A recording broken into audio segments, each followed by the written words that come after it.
monsters around here, and welcome back to Total War Warhammer 3 and a brand new campaign as Grom the Paunch. The Goblin King! That's right, he's of course one of the most prodigious goblin warlords. There's not very many goblin warlords. Skarsnik and Grom basically the only two, because the thing is, if a goblin warlord manages to get a horde of goblins behind him, then usually an orc will just come along and biff him and take over. So it takes quite a strong and cunning goblin to reach the heights of creating his own war. And Grom was one such greenskin. And the reason he was quite so successful was because Grom decided to enter a troll flesh-eating competition. Now, generally, you would only eat troll if it was very well cooked. Grom didn't. He just downed the raw troll steak, and of course the problem is that the troll steak will then just try to regenerate. Does that turn into a brand new troll? Is it the same troll? Is it like cloning? Games Workshop have never really nailed this down entirely, but really it does have quite stunning repercussions for the entire Warhammer world. It's just one of those things I kind of gloss over and it's like, that's fine, don't think about it too hard. Whatever. Anyway, so Grom obviously wasn't feeling very well after that competition and eventually grew to, well, be quite the belly boy, because inside him he's got troll meat trying to regrow, but his body is digesting it as quickly as it's growing, so it's kind of reached an equilibrium. Which is good for Grom, obviously, because he hasn't exploded, but what that does give him is, one, he's huge, and two, he regenerates, which obviously is quite helpful. And he led one of the most powerful wars across the Empire that has ever been seen. In fact, basically they were unstoppable. They crushed Empire army after Empire army sent against them, to the point where the Empire was just like, well, I guess we're screwed, and huddled behind their walls. At which point Grom got bored, built a load of ships, which greenskins don't tend to do, set sail, and managed to crash land on Ulthuan. At which point he then crashed into Eltharion. They had a big old scuffle, and that was the sort of battles you could fight with the, is it a 3rd edition Warhammer where you had the goblins and the high elves, and then you had the cardboard cutout of Grom at that kind of thing. Yeah, so they gave you the miniatures and some card cutout bits, and then you could fight the battles with the miniatures. That was it. It was to get you introduced into the game. Anyway, so that was basically Grom's story. And Eltharion's story, but we don't really care about him. He's not that interesting. So we start as Grom in Massive Orcal in Bretonnia. Why? I don't know. I guess for faction variety reasons, which is obviously fine. Grom obviously has the war mechanic, which is quite potent. And we've also got Grom's recipes, where Grom can mix things together. So, for example, we've got some troll meat here, which obviously makes sense. And if we get another ingredient, we can pop that there, and we can give ourselves some nice little buffs, which is really nice. And we also have scrap as well. Now, Grom's traits are, of course, he's the Grayton, which means he gives upkeep reduction for chariot and pump wagon units. He gives leadership when fighting against elves, physical resistance for goblin units, and of course he gets the Grom's War, which replaces the normal War. Meanwhile, his faction has access to the Grom's Cauldron. He has diplomatic relations -80 with high elves, which I'm going to be honest isn't really a negative, seeing as the high elves are going to hate us anyway. And global recruitment duration is reduced for goblin units, which is fun, because I think the goblin units are probably some of the more fun greenskin units you can have. I mean, realistically, orc units, you've got Boar Boys, terrible. You've got Orc Boys, which are fine, I guess. Big Uns, who are just like, what are they for? Black Orcs, which are actually pretty good. And that's it. Whereas Goblin units, you've got things like Fanatics, amazing. Goblin Squick Hoppers, amazing. Just some really nice, I mean, Nasty Skulkers, fucking amazing. Just great units. So we are going to have a lot of fun here. We do have the victory condition mod, which gives us various different ways of achieving victory. So, for example, we can conquer Ulthuan and destroy the High Elves. That will give us the final siege of Toria of Russi and give us a nice little bonus there. Dilemma will offer a choice between powerful rewards. There's a campaign victory. And then finally, we've got the Trail of Destruction, where we can just burn our way through Bretonnia and then the Oak of Ages, and destroy the Wood Elves. This will give the Riches of the Realm, which is income from raiding and income from all buildings. We'll get the Woodland Wonders, which is going to give us income from post-battle loot and magic item drop chance, and obviously campaign victory. And then we can also destroy the Empire. Going to construct the statue of Grom at Rib Peak. This will give the Empire in Flames, which will make charge bonus and weapon strength for chariots and pump wagons, and income from sacking settlements, and obviously gives us a campaign victory as well. I really like that because it's just a lot more interesting than the victory conditions in the base game, and I don't know why CA couldn't have done it themselves. We've also got the Fishy Tiddle Muncher. Interesting name. And ladies, this is peak physical. You too could look like she's a serial dancer, so she's got some moves. That's nice. We should call you should be Taylor Swifty. She's got some moves as well. Good. All right, we're gonna pop Taylor Swifty in Grom's army. Gives us some replenishment, which is nice. We've got massive Overhaul there, which has got a special building, which is going to allow us to recruit those stone trolls. Do love me some trolls. And of course, the first battle of a brand new campaign. It smells of French people. It's because what's Bretonnian? Well, actually, the Bretonnians are more like French people in charge with English people being lorded over, which is actually pretty accurate to history, in fairness. Anyway, let's kill these guys.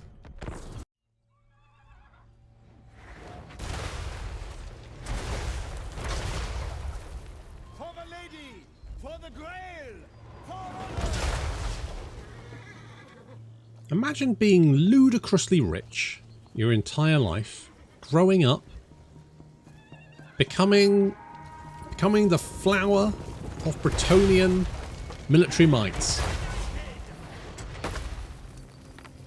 Putting all the effort into getting all your armour on, you've got to get your horse ready, haven't you? That's all got to be done. And then you get onto the battlefield, the first thing that happens is you get twatted by a boulder in the head and killed. That's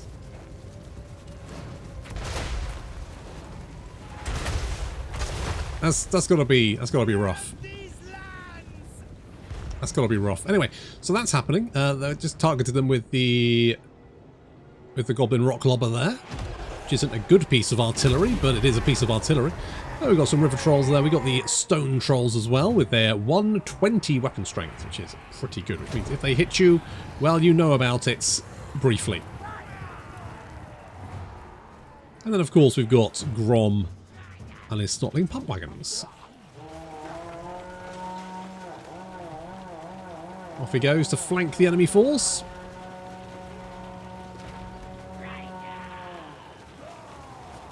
However, it looks like the enemy general has spotted him and is moving to intercept. What's left of the Bretonnian cavalry shouldn't be that hard to deal with.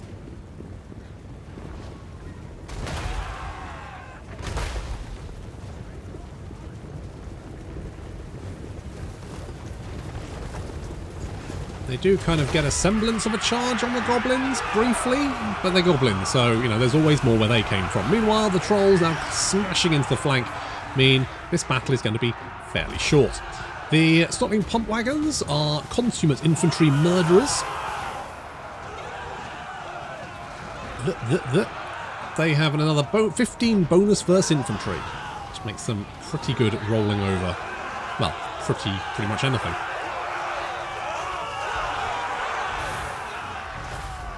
What I loved about the Snotling pump wagon on the tabletop was that it moved randomly because it was obviously crewed by Snotlings who weren't really consistent. So you never knew how it was going to go.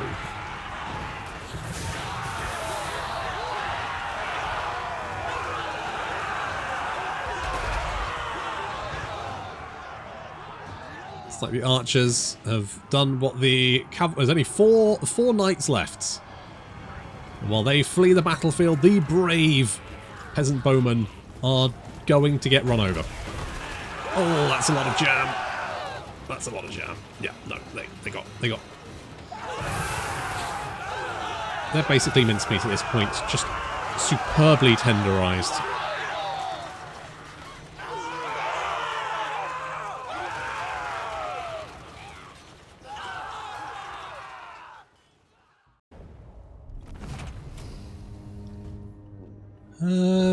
Do I want the money? Do I want the replenishment? I'll take the cash. I'll take the cash. Right, what are we doing first? Obviously, probably killing whoever the fuck these guys are. Aquitaine? Who are these? Aquitaine, yeah. Killing Aquitaine. Makes sense. Classic stuff. Grom, of course, has some of his own traits. He's got a bonus for leadership for goblins, Yeah, fine. He's got more growth, all provinces, and casualty replenishment rate. That's pretty nice. Gargantuan Glutton, which gives him more physical resistance and hit points. I don't know why it's 8, but fine. Chariot Races, which gives chariots and pump wagons more armor, speed, and perfect vigor. And Boisterous Shakedown is going to give us magic item drop chance, income from post-battle loot, income from sacking settlements. And then we can also get Roll 'em Over, which gives the Rattled effect, which is quite nice, and an extra 50% charge bonus, which is pretty good. And also we get Coming Back, enemy leadership -7 for Elven unit, which is pretty useful, I guess, if you're going to invade Ulthuan. And we also get down to size, more bonus first large, and melee attack for goblins, as well as the other bonuses we get for goblins as well, which is Goblin Tide, which is more melee attack and armor. All good. We will go with campaign movement range to start off with. Let's go and hit Aquitaine, because may as well do.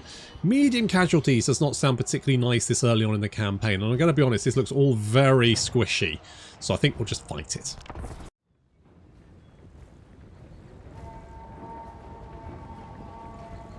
One thing you can say about Bretonnian infantry is it is supremely squishy.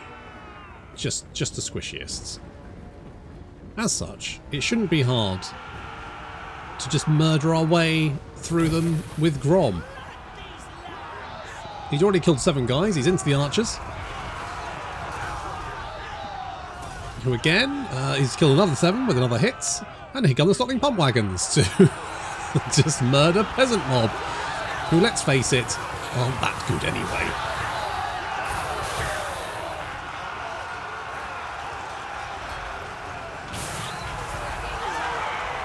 So when they get ground up, our infantry are now moving in, and of course the trolls.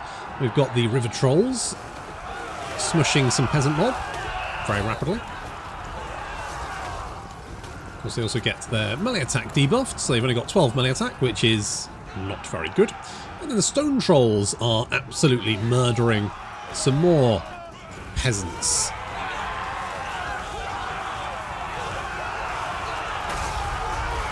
The problem is, Bretonnian infantry is absolutely garbage.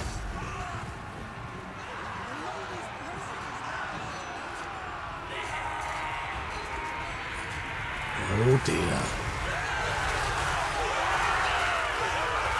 However, they do explode into jam quite delightfully.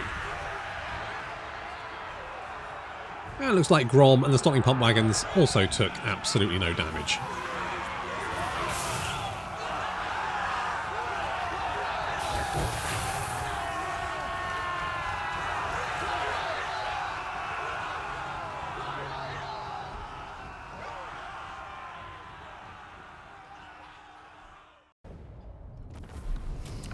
I think that was a wise choice, to be honest. We'll just occupy that one.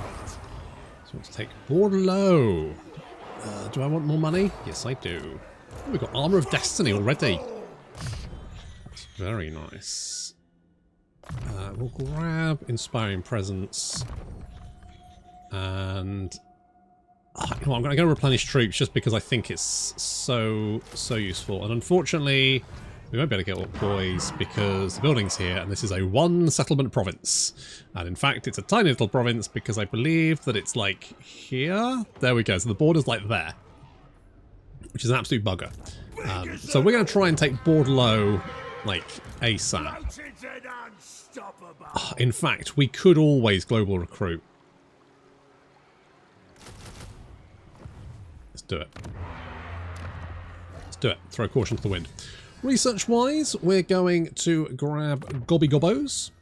Just kind of makes sense to start off with. And we've got Commandment, which we're going to go with, more growth, I guess. Did I go with... I did go with growth. Yep, good. Good, good. We've got Grom's Cauldron. What do we have to do? What does... So, right. Equip a character with the Warborn mount. Fine. Sack a Dark Elf settlement. Fine. Obtain a trophy from a successful call to war against any elf faction. Will give us Phoenix Fire ammunition, fire damage for Goblin Knight Goblin missile units. Fine. We've got Dragon Tail. Ammunition projectiles cause explosive damage.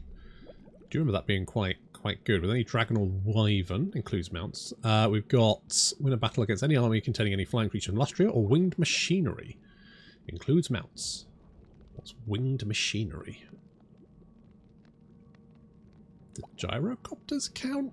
No idea. Anyway, and then we've got Eagle Talon, so retrieve the Axe of Grom. Okay, that's a war ball, that's fine. We've also then got any army containing a giant dinosaur-like creature, includes mounts, fine.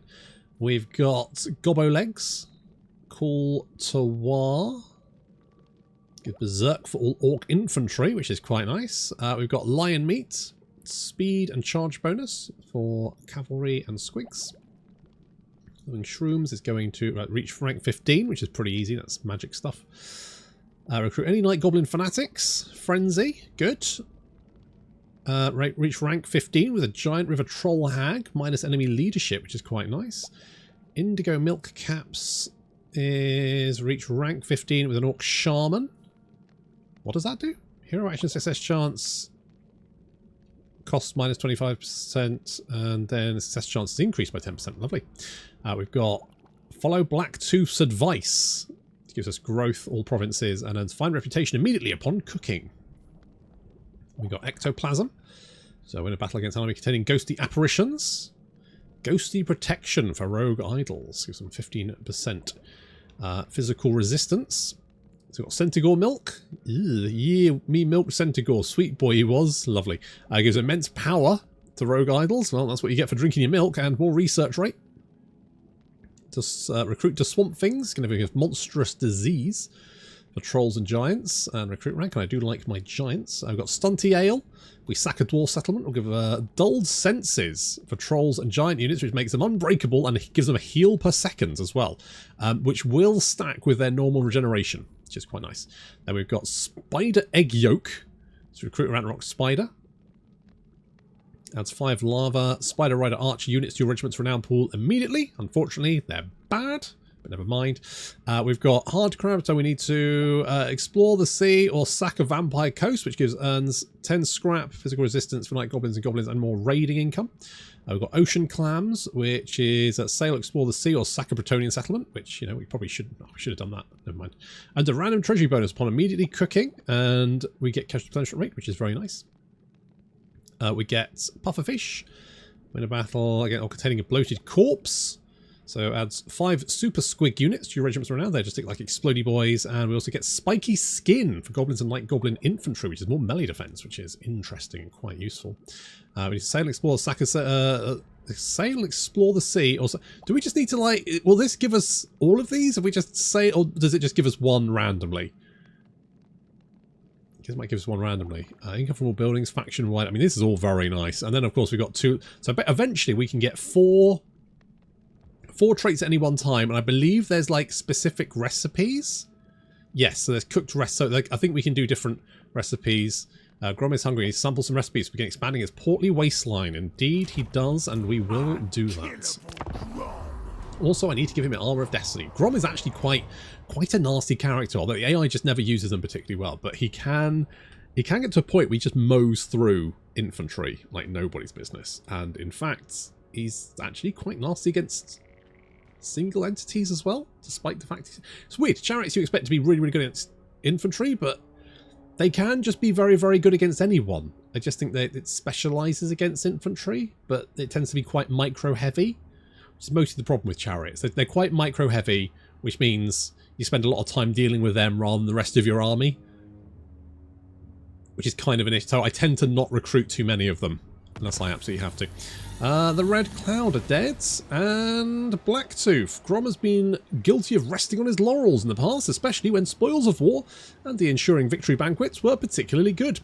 If it had not been for the sinister encouragement of his power-crazed shaman, old Blacktooth, Grom's ambitions may not have always been backed up by his actions, and he certainly wouldn't have gotten off his corpulent rump to lead Bloken Axe's first invasion of Yvresi.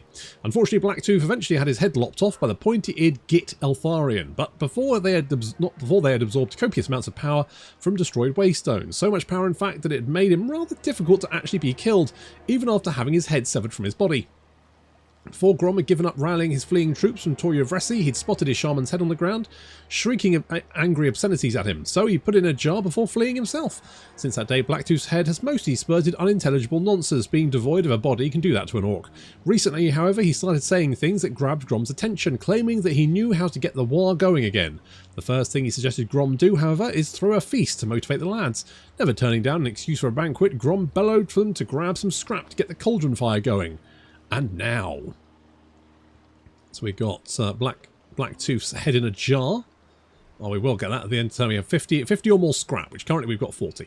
And we'll get green spores. But Blacktooth's head gives us the ability to summon a rogue idol, which is obviously quite nice. Now, currently, I don't think these guys are going to have much of a garrison. Still says valiant defeat, but you know what? I disagree.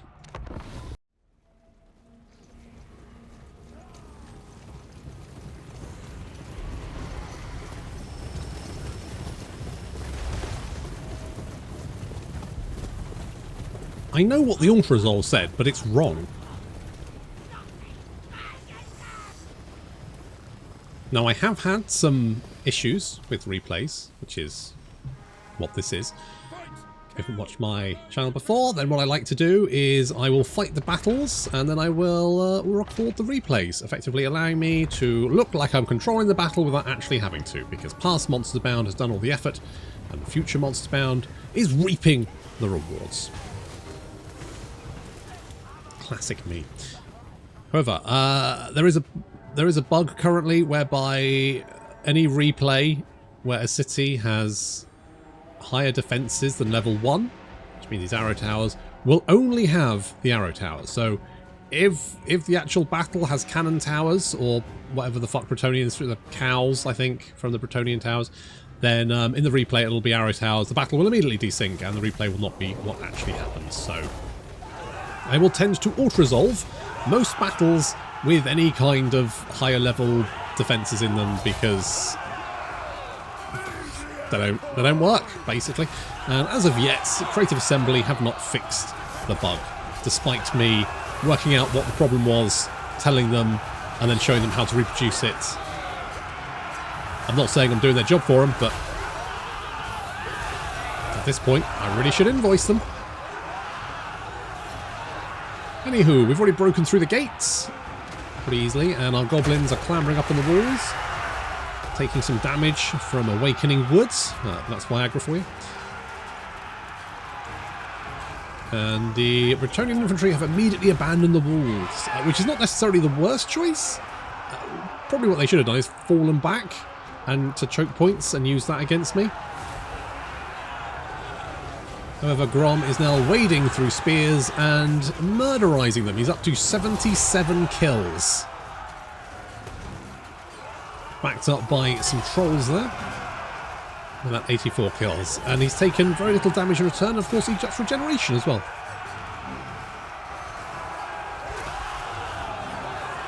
Grom's a tough boy to kill. Now, we are getting battered by the field trebuchets, so taking them out of commission would be useful. That's why we have the Snotling pump wagons moving in.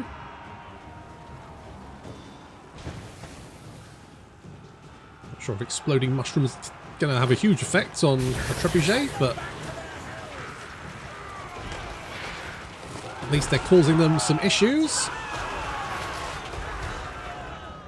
However, some Knights Errant are moving in to intercept, and unsupported, I don't think the Snotling pump wagons will do particularly well against them, so we're going to pull them out of there. Grom and the trolls are murdering their way through those spearmen, who have currently done 65 damage deltas gold damage to me. That's not very good. Just FYI. Our goblins have taken the walls and are now pouring into the city. Taking a little bit of damage, but realistically incredibly light. We're going to send the stone trolls to deal with the Knights Errant, because the stone trolls are a lot better than Knights Errant and will mush them. So we pull out are stopping pump wagons. The field trebuchet has been taken out of commission. At least they're not shooting at me anymore. Famous last words. But that's fine, because the trolls are on their way now, and the pump wagons are just going to move those peasant bowmen out of the way by, you know, tenderizing them.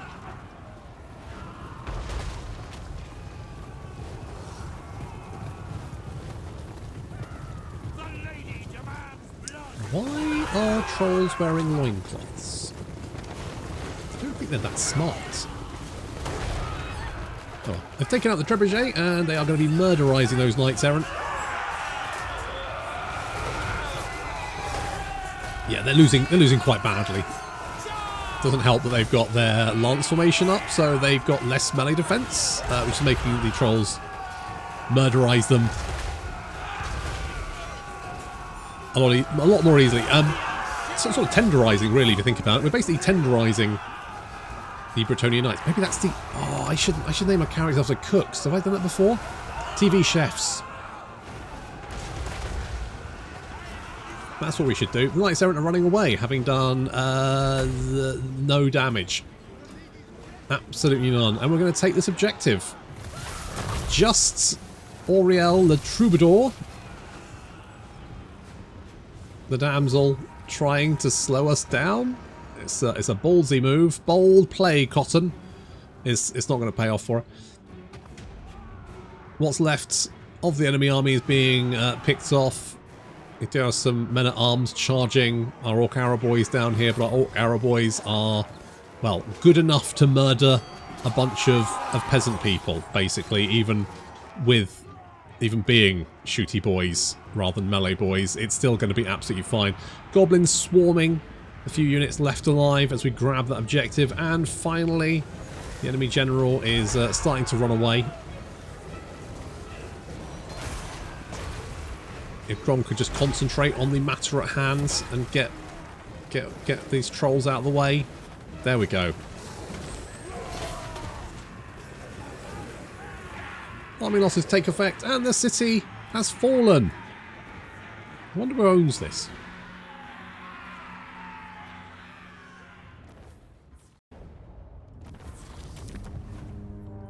Told you. Oh, I should have sacked it. Oh, there's plenty to sack. But we do have Black Tooth's head in a jar and some green spores. It's good. We've got a new ingredient. Black Tooth's conjuration. It's also obviously quite nice. We need to use Grom's cauldron to cook a recipe. Grom's minions collected enough scrap to set Misty Mountain on fire. As the cauldron bubbled away, Niblet, eager to get the banquet started, scurried off to return with a hefty amount of rather strange foodstuff of unfathomable origin, although Blacktooth's head assured everyone that it was actually edible. It's good. It's good, and we've got the Bordeleaux port, which is quite nice. Give us some extra cash. The Goblin King.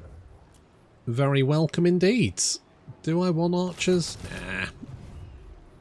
The Great One.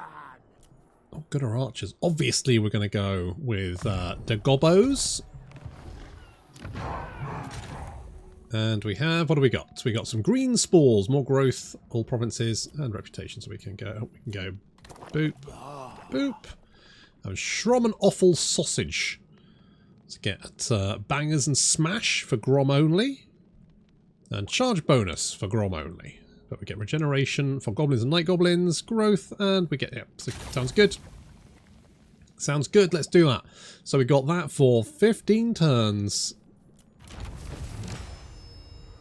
So, tick, job done. Interact with the food merchant. As Grom and the tribe stuffed their faces around the banquet fire, Blacktooth's head started babbling once again, excitably explaining his plan to get the horde together and go back to Toy of Russie. It was obvious that the bitter shaman was after some long overdue revenge on the warden himself, the glint of the elven general's sword being the last thing the shaman saw before his untimely decapitation.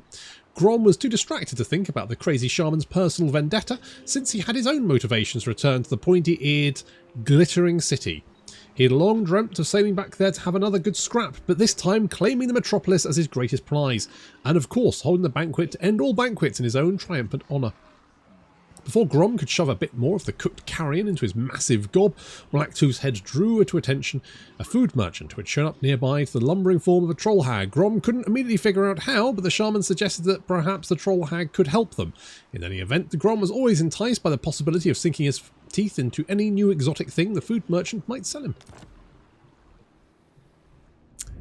Good. What food merchant? I'm sure they'll pop up. Maybe eventually at some point. Good. Right, we'll get Spirit Leech because I think that's probably the best option for the moment. We're actually looking... Oh, God. Actually looking pretty good. Pretty good. You do not like me. No. We could always go after the Fey Enchantress. She may be the next person we'll chop it. Or Paravon. Thing is, I don't want to get too close to Wood Elves because I really hate fighting Wood Elves. It's a real complex. Something about seeing people in tights just freaks me out. Gives me an anxiety attack. You can see all the bulges all over the place. Ugh.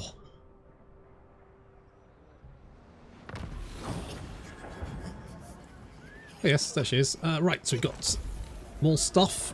Which is good. Let's go and have a chat with the troll hag. Hello.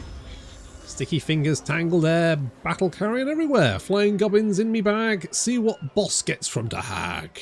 Approach my mysterious troll hag food merchant who opens a bag of dead things to offer you its revolting contents. She licks a profuse amount of drool from her mud-crusted lips. She also mentions that she can improve the current dish in your cauldron, if you wish, or provide you with great rewards if you cook her dish of cook a dish of her choosing. Okay, cooking challenge. Get eagle talents, maybe. Don't know if we know we've got enough. I'm just gonna go with eagle. I'm gonna just do that. Let's just do that one. We need to collect 6 ingredients from Grom's cauldron. The food merchant was not particularly aggressive towards Grom and his lads, although they still regard her as being rather odd even by Greenskin standards. What annoyed Grom the most was the fact that she really didn't have as much food to sell him as he wanted. Sharing his frustrations from some mysterious reason, Blacktooth's head assured him he could still get his hands on more food ingredients to fill his increasingly distended belly, and that it would help the troops' ruinous cause. As usual, Grom didn't understand the shaman's motives or ends, but wasn't going to disagree with his advice, especially when it could result in even more grub entering his huge gob. To collect 6 ingredients. So we've got eagle sight, ammunition, anti-infantry for goblin, night goblin, missile units. I'm not entirely sure if I like that, but you know, it's a thing. Do we want to go for Castle Bastone? Where's Montfort? Montfort's over here, isn't it? Or is it up there? Oh, you know what? You know what? We're going to go this way. I'm going to beef up Bordeleaux. I'm going to see if maybe we can not be friends, but maybe just me and the Red Duke can ignore each other. That would be nice. We could just not harass each other. Oh, you know what? Go bigger. Get more growth. The more growth we have, the better. Also, you are sad just because I'm taxing you. Yeah. Well, you know, taxation is theft after all. It does help with, you know, roads and schools and other shit, though.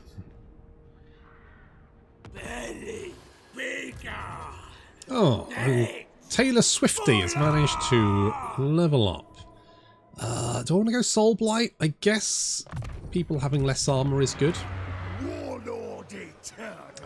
I don't like this. I don't like this at all. I think Mr. Red Duke is going to be a real thorn in my side, despite the fact he's got plenty of people to fight. Is he at war with Leonesi? Why are you coming down here if you're at war with Leonesi, you lunatic? Right, well, obviously we don't trust him. So I'm just going to sit here in ambush stance and see what happens. At least we can upgrade this. Look, go north. Why are you down here? What do you want? Did you spot me? Okay, you didn't spot me. You've wandered off.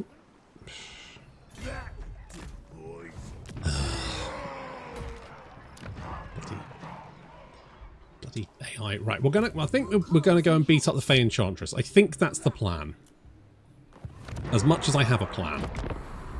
It's a very... sort of as a framework.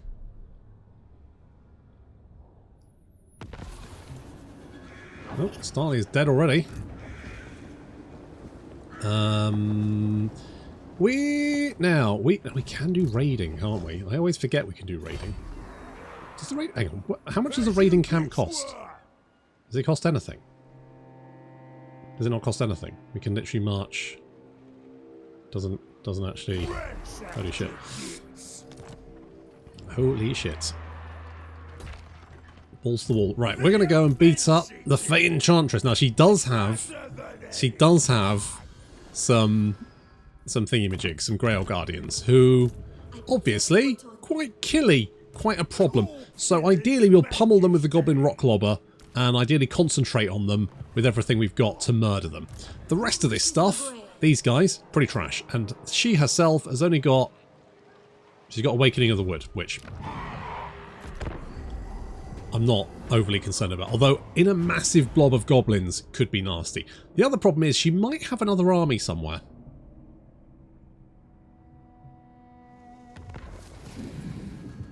Oh, Paravon's dead. Who killed Paravon? The Wood Elves did. Lovely. Fantastic. That's really good news. I love the fact that they're going to be right next to me. That's really great. That's really good. Well, let's start off by killing Carcass. In fact, are you at war with anyone? No, but you are trading with the Wood Elves, which suggests that attacking you is really going to piss off the Wood Elves. Oh well, in for a penny, in for a pound. Worst case, we'll escape to Ulthuan. She's in the loo. Right, we'll kill. There's a lot of stuff. There's a lot of stuff. We'll kill the Fey Enchantress, probably, and then maybe we'll see about running away to Ulthuan. I don't know. We'll see what happens. I'll have to wait until next time, though. Thank you very much for watching, and I'll see you in the next episode.